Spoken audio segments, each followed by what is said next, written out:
la situación económica de antes nunca volveremos porque la economía será diferente. El comercio, los restaurantes, los hoteles no podrán funcionar de la misma manera que estaban funcionando antes. La estrategia de las 3 R's, ¿no? La primera R es resistir. Mira a corto plazo, mira de mantener la cabeza fuera del agua como sea, pidiendo avales, pidiendo créditos, capitalizando la empresa para tener... Primero es resistir. La segunda etapa es recuperarse. Pero la tercera, que se monta con la segunda, es reinventarse. Aquí tendrás que reinventarte.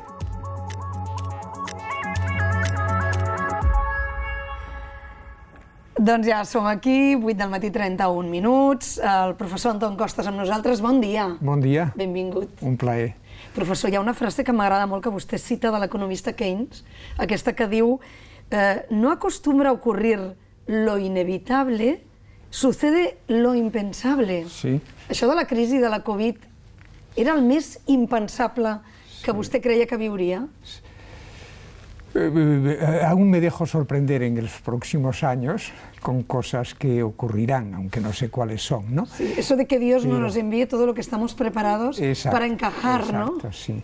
Pero, hombre, no, te diría, honestamente, no me esperaba un virus global, digamos así. Otros tipos de virus, sí, porque llevamos muchas décadas ya de coronavirus, de variedades de coronavirus y de otro tipo de virus, ¿no?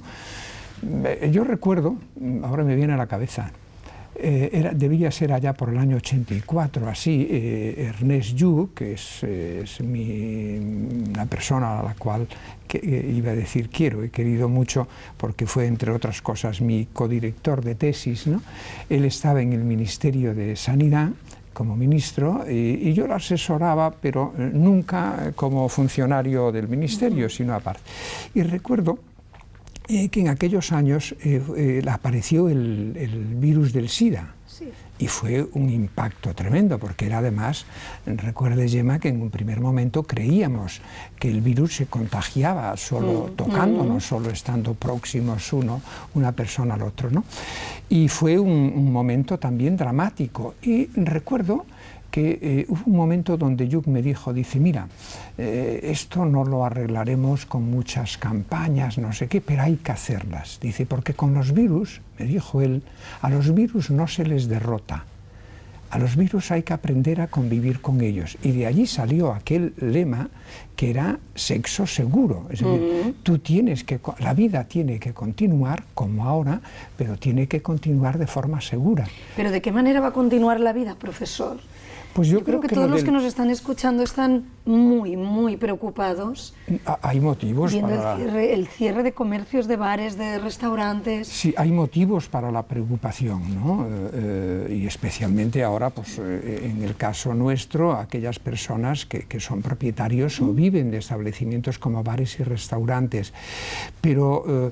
que esto lo superaremos como sociedad, quiero decir, tengo la absoluta seguridad. Fíjese que para el virus del SIDA no hay vacuna y sin embargo hoy hay tratamientos clínicos que consiguen frenar y en general la vida transcurre sin un miedo a eso. Yo creo que ocurrirá lo mismo aquí, pero aquí yo creo que de momento, especialmente en Occidente y en Europa, nos ha cogido como sociedades con las prioridades cambiadas, a mi juicio, ¿no? Creíamos que la prioridad era fundamentalmente lo que un economista llama eficiencia, que el PIB crezca, y nos olvidamos de la importancia de tener bienes públicos. Bienes públicos es un sistema de salud pública bien preparado, ¿no? Y tenemos que invertir en ellos, porque fíjese, tenemos un ejército, le pagamos, pero normalmente no va a la guerra todos los años. Uno podría pensar, pues llevan tantos años, eliminemos al ejército, y sin embargo lo mantenemos, ¿no? Dice, de la misma manera tendremos que tener servicios dentro del ámbito de la salud pública, servicios de vigilancia epidemiológica, que probablemente no tendrán mucho trabajo durante muchos años, pero tienes que tenerlos para llegar en un momento poder hacer frente. Clar, professor, però és molt curiós el que em diu, perquè precisament venim de 10 anys de retallades en els sistemes de salut. Per tant, el que vostè demana, que és invertir, reforçar, els nostres governants han fet exactament el contrari. És el gran error dels últims 10 anys haver retallat en salut. Por eso lo decía que tenemos las prioridades equivocadas. Es que cuando me dice hace 10 años había un conseller de una comunidad autónoma española que en ese periodo más o menos, un poco antes de 10 años, dijo que la salud era un bien privado y que no había ningún derecho a la salud, ¿no? Bueno, eran unos años, las últimas décadas, insisto, donde nos equivocamos de prioridades. Tener un buen sistema de salud, un buen sistema sanitario y un buen sistema de salud, tener un buen sistema educativo. Es decir, este tipo de sistemas, de armas es malo, de palancas, son fundamentales para el buen funcionamiento de la sociedad, y tienes que tener un exceso de ese tipo de servicios públicos en relación con las necesidades de cada momento. A ver, ¿cómo le diría? Mire, probablemente no somos muy conscientes, pero el sistema eléctrico español funciona con una serie de plantas de generación de electricidad que en este momento están permitiendo que nosotros tengamos entrevista. Pero lo que le quiero decirles es que a la vez el sistema eléctrico en este momento tiene una serie de plantas de generación de electricidad que están paradas, pero con la advertencia de que pueden entrar en cada momento. Están paradas, pero le pagamos en nuestra tarifa. Una parte va para esas plantas paradas. Y dice, ¿pero por qué las tenemos paradas? Porque es el margen de seguridad que tenemos para si algo... Bueno, en la salud pública tenemos que hacer esto, tenemos que tener excesos de capacidad que permitan en momentos graves como este hacer frente a esas urgencias. Fíjese que antes, cuando me hablaba de este exceso de capacidad del ejército, pensaba que me iba a decir recortemos presupuesto del ejército y enviémoslo al sistema sanitario. Hombre, ¿No sería una buena propuesta de Antón Costas? No, yo una buena propuesta, pero no la digo y me retiro. Es volver a recuperar la Mili. La Mili era una gran institución de cohesión social. No me habla en serio. Le hablo totalmente en serio. Los suecos, que en general los consideramos como avanzados, han vuelto a reintroducir la Mili. Hay algunas buenas interpretaciones de la caída de Roma que dicen que comienzan en el momento en que los ejércitos de Roma dejaron de estar formados por ciudadanos romanos y pasaron a estar formados por los bárbaros del norte, que era una manera de adquirir la ciudadanía de Roma. No, yo creo, hombre, yo fui a la Mili y sigo viendo aquella institución como un poderoso instrumento de cohesión social y de cohesión territorial en España. Es que en aquel momento, en la Mili, a mí me tocó hacerla en Cáceres, tocabas la realidad del país. Tú ibas como universitario, pero que te encontrabas allí con personas, amigos, que no sabían leer y escribir, y aquello era también parte del país. Adquirías un cierto sentimiento de comunidad. ¿Y no era una manera también de robar un par de años de la vida de los jóvenes? Yo creo que no, estaban... haciéndolo bien. Yo no siento hoy que haya perdido 12 meses, pero vamos, probablemente este no era el motivo, ¿no? Nunca hubiera dicho que con Antón Costas acabaría hablando de la Mili, si debía volver o no la Mili. Profesor, me sorprende. La idea es que un país necesita instituciones de cohesión, y hoy una persona puede nacer en una cuna de un barrio alto, pongamos, estamos en Barcelona, de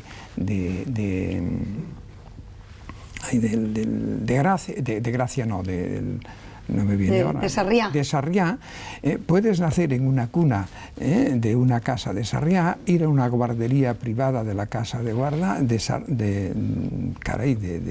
Gracia, ¿sí? Ir después a una escuela también privada, posteriormente a la universidad, vas a universidad privada o te vas fuera. Es decir, tú puedes hoy en nuestro país haber vivido casi toda... Mire, le cuento una anécdota. Bueno, ahora me cuenta la anécdota, pero para eso, para que esa persona de Sarriá viva la realidad social, pues instauremos unos servicios sociales para que les permita ir, pero no necesariamente la mili, no enseñarles a manejar un arma. No es la única, pero la escuela pública francesa es muy potente, y yo creo que Francia, a veces se habla mal de Francia. ¿Usted sabe que Francia es el país del mundo con mayor productividad por hora? Y eso que decimos que es un país... ¿Y de dónde le viene esa buena productividad de los franceses? A mi juicio viene de una extraordinariamente buena educación pública francesa. Por lo tanto, un instituto... Lo que le quería decir con esto es que en nuestro país los circuitos de muchas personas ya divergen desde el momento en el que nacen y nunca más se vuelven a encontrar. La anécdota era, un día llegué a Madrid con un gran amigo, buen amigo, barcelonés, financiero, muy buen amigo, llegamos a Atocha y teníamos que ir arriba de la Castellana, arriba de todo, íbamos muy apurados de tiempo. Y me dice, tenemos que ir deprisa, y le dije, ¿qué quieres ir? ¿Rápido o cómodo? Dice, no, rápido. Dice, pues entonces déjame llevarte, que te voy a llevar abajo al ferrocarril, ¿no?, de Atocha, que va de Atocha a Chamartín, y vamos rapidísimo. Saqué 2 billetes, y cuando estábamos en el ferrocarril, es una persona que en aquel momento debería tener unos 50 años, y cuando estábamos en el ferrocarril me dice, ¿sabes, Antón, que es la primera vez que subo a un metro? Es que se han producido muchas fracturas en nuestra sociedad, muchas que no somos conscientes de ellas. Por eso yo reivindico a algunas instituciones que vuelvan un poco a hacernos acercar, rozar. Ahora no está muy de moda lo de rozarnos con el virus. No, ahora no podemos rozarnos, pero ya llegarán tiempo. Pero desde luego el objetivo lo entiendo, lo de la mili... Le cuesta más. Lo hablamos otro día. Ahir el ministre Illa va fer una crida a no enganyar-se. Deia que venen setmanes molt, molt dures. Professor, li vull preguntar si troba a faltar un diagnòstic tan realista a nivell econòmic per part del govern central. Si vostè també diria econòmicament, no ens enganyem. Sí, yo creo, al menos a las personas que conozco que están en el gobierno, creo que tienen este sentimiento, que tienen claro que estamos en una situación económica donde no nos podemos engañar. Mire, yo hace muy pocos días tuve la ocasión de debatir en público en La Toja con el presidente de la COE y con el presidente de la Confederación Portuguesa, es decir, la COE portuguesa. Y yo le decía a Antonio Garamendi, una persona a la que estimo, le decía lo siguiente, dice, a mí me gusta mucho ver que estáis llegando a acuerdos entre patronal, sindicatos y gobierno, porque la situación económica es muy difícil y va a ser muy difícil, ¿no? Pero le decía a él, me gusta mucho que lleguéis a esos acuerdos para gastar más, porque ahora no hay alternativa sensata que no sea el gastar más y gastar bien. Pero le dije, lo que me gustaría es que al final de cada acuerdo pusieseis una postdata que dijese algo así, cuando las cosas mejoren, nos comprometemos a devolver el favor. Es decir, ahora tenemos que gastar más hasta de lo que podemos, porque cuando estás en medio del río, intentando cruzarlo, no te puedes parar a pensar cuánto te cuesta el salvarte en ese momento. O sea, gastar tiene que gastar el Estado. El Estado. La solución es gastar y gastar. Lo dije ya desde los primeros momentos. Sí. Hay 3 soluciones. Una es gastar, la segunda es gastar y la tercera es gastar. No hay otra alternativa.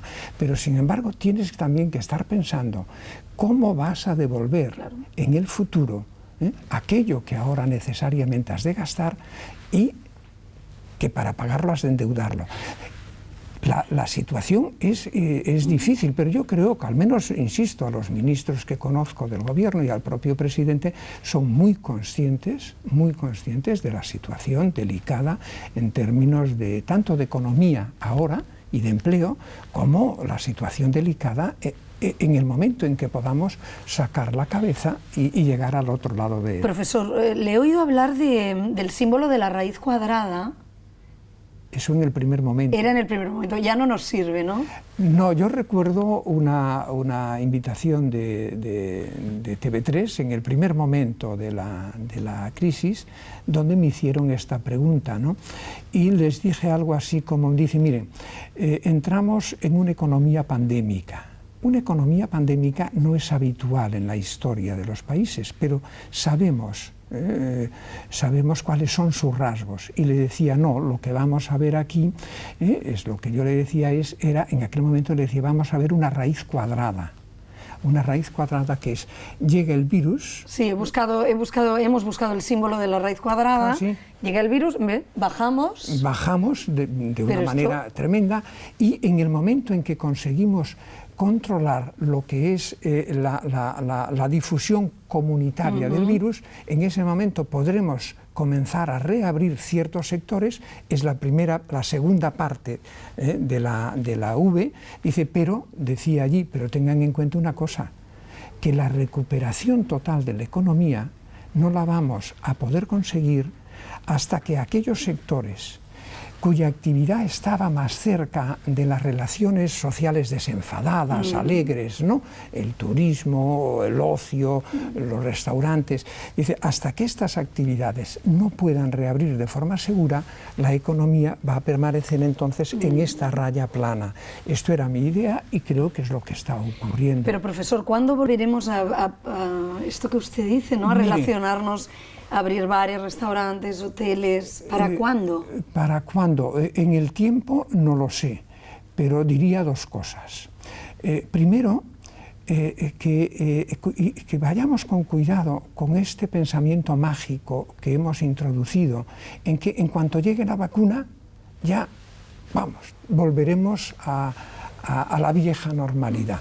No será así.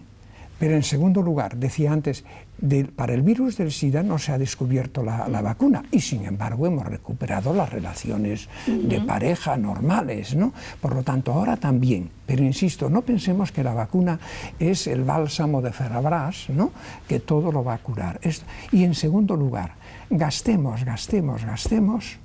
en crear servicios de vigilancia epidemiológica, que significa sencillamente servicios que tengan la capacidad para identificar cada nuevo brote, cada nueva persona que se contagia e inmediatamente identificar, rastrear, se dice ahora, por lo tanto tienes que montar un servicio policial, detectivesco, porque aquellos países que al menos hasta ahora mejor se han enfrentado con la primera ola son aquellos países que ya tenían, porque habían experimentado antes, no era porque fuesen más inteligentes y más precavidos tampoco.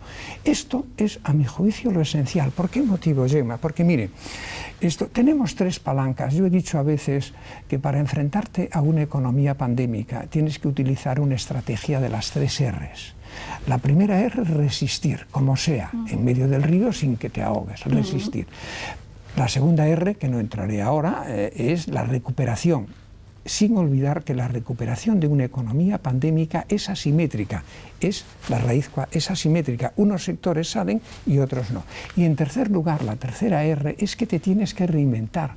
De la crisis del 2008, que fue durísima, salimos con dos R's, resistir y recuperarse, pero nadie pensaba que en tu negocio tenías que reinventarte. Ahora sí. En ese sentido, usted plantea algo que me ha interesado mucho, y es que esta recesión está provocada por el gobierno. Cuando cierra en la economía pandémica, es el gobierno el que provoca la recesión, por tanto, es el gobierno el que se siente responsable a la hora de ayudar a todos los ciudadanos a salir de ella. Exacto, los gobiernos en una situación... Eso es la idea. Todas las crisis que hemos vivido, no todas las que ha habido, las del 70, bueno, yo ya viví la del 70, usted no, pero todas las crisis que han vivido la gente más joven son crisis económicas provocadas por un fallo interno de la propia economía, que los precios, la inflación se disparaba, que los salarios se salían de madre, que el déficit público era incontrolable. Eran fallos internos. Esta, lo mismo que la del petróleo de los 70, es debido a un shock externo, a ese virus. Claro, frente a esta crisis, los gobiernos, ¿qué hacen? Se ven obligados a cerrar la economía, cosa que no ocurre ni en una guerra. Y probablemente esta decisión de cerrar no de forma arbitraria, de cerrar, por un motivo, que es la protección de la vida, ¿no?, de muchas personas, pero se ven un poco responsables. Por ese mismo motivo, en esta situación los gobiernos se convierten, en una especie de compañía de seguros colectivos. ¿Por qué es el ERTE? Es que asumimos colectivamente ayudar. ¿Qué es el ingreso mínimo vital? ¿Qué son los avales y los préstamos y las ayudas que les damos a la empresa? Es convertir al gobierno en una compañía de seguros colectivos que tiene que pagar realmente una prima extraordinaria, extraordinaria en el sentido estratosférica, por cerrar la economía, ¿no? Probablemente, si no hubiese sido el gobierno el que hubiese ordenado cerrar la economía, no tendría este compromiso tan intenso, ¿no? Hablemos del gobierno. Hablemos del gobierno. ¿Se acuerda? Hace años había sí. un programa que decía, hablemos del gobierno.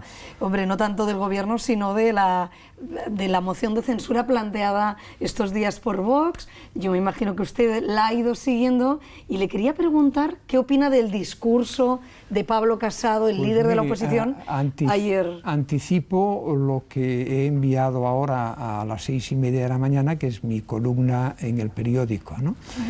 Y que titulo Un cierto sosiego y esperanza.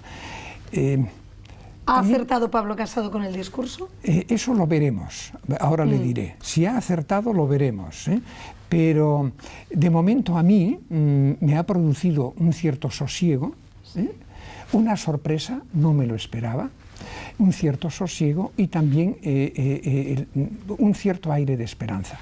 Pero ¿por qué motivo hay que ver qué le va a suceder a Casado? ¿Ustedes se acuerdan, Gemma, cuando un joven Felipe González, secretario general del Partido Socialista Obrero Español, en marzo de 1979, decidió renunciar al marxismo como ideología oficial, al radicalismo de izquierda, por decirlo, decidió renunciar al radicalismo de izquierda y tuvo que cesar como secretario general porque los militantes no le apoyaron? Sin embargo, aquella muestra de liderazgo llevó a que 4 meses después, en un congreso general, excepcional, del PSOE, los votantes le apoyaran, yo creo que el 80 y algo %, y él volviese ya como un líder. Casado ha hecho un movimiento, a mi juicio, salvando las distancias, aquello de distinto y distante.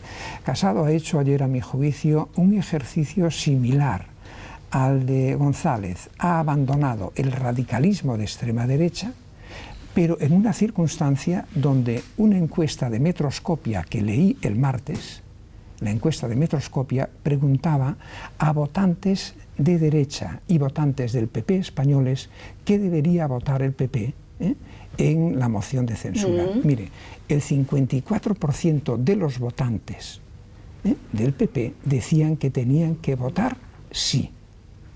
El 33% abstención y solo 1 de cada 10 decía que tendría que votar no. Por lo tanto, realmente Casado ha hecho un viraje que una de dos, o lo llevará fuera del partido, o si se convierte realmente en líder, ¿no?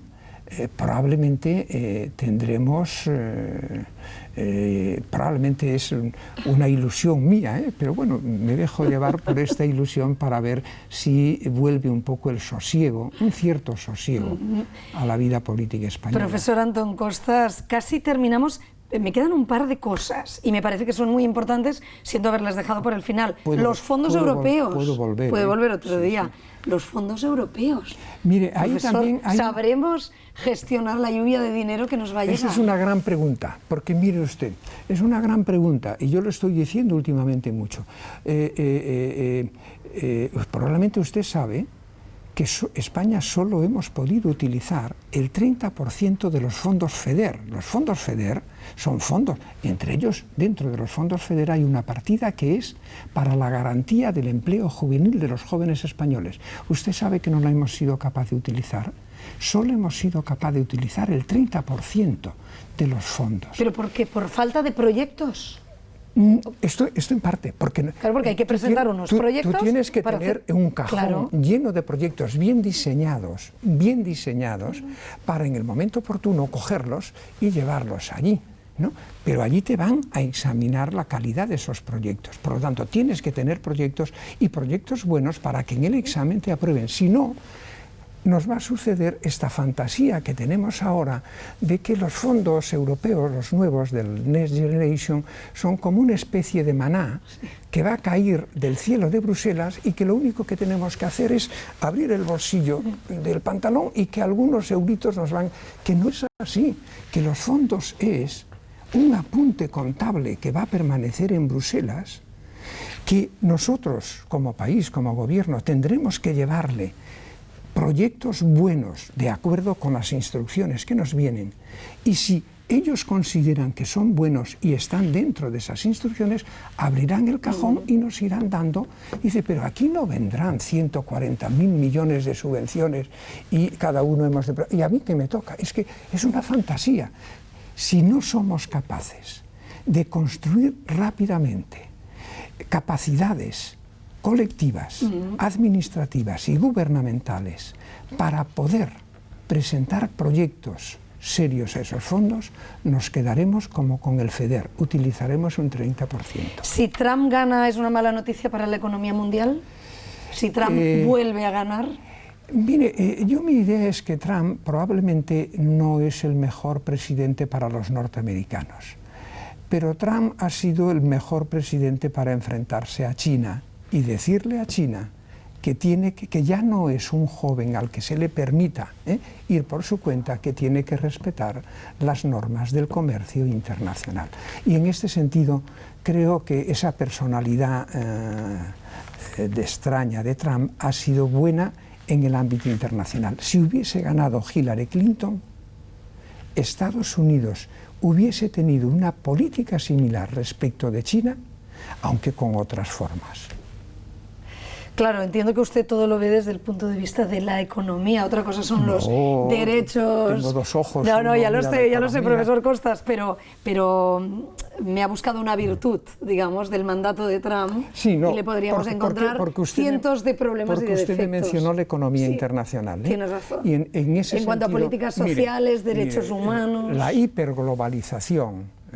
Mi tesis doctoral, donde Ernest Lluch fue codirector, era sobre comercio internacional. Por lo tanto, tengo una cierta predisposición a la bondad del comercio. Pero la hiperglobalización comercial y financiera, tal como la hemos conocido hasta ahora, en las 4 últimas décadas, especialmente en las 3 últimas, es una barbaridad. Es decir, ya sabíamos antes de la pandemia que era necesario buscar un nuevo reequilibrio entre globalización, políticas nacionales, industriales y de cohesión. Ya lo sabíamos. Lo que hace la pandemia es sencillamente acentuar esta. Pero que la economía internacional, que es lo que usted me preguntaba, antes de Trump ya era evidente que teníamos que reconvertirla y buscar este equilibrio, insisto, entre comercio internacional, finanzas internacionales y la soberanía política, la soberanía industrial y la soberanía tecnológica de cada país. Bueno, en eso estaremos. Antón Costas, lo dejamos aquí y continuamos otro día. Encantado. Le quiero agradecer que ha sentado usted en esta mesa a Ernest Lluch, porque por 2 veces lo ha citado y para mí ha sido inevitable. Porque dentro de... Sí, es verdad. Pensar, es verdad, ¿qué diría, es verdad, ¿qué diría es verdad, Ernest de esta crisis? Bueno, dentro escasamente de un mes, hará 20 años que lo asesinaron. El 21 de noviembre. El 21 de noviembre. El 21 de noviembre. Pero aún recuerdo aquel discurso suyo, Gemma, en memoria de él. Gracias. A usted.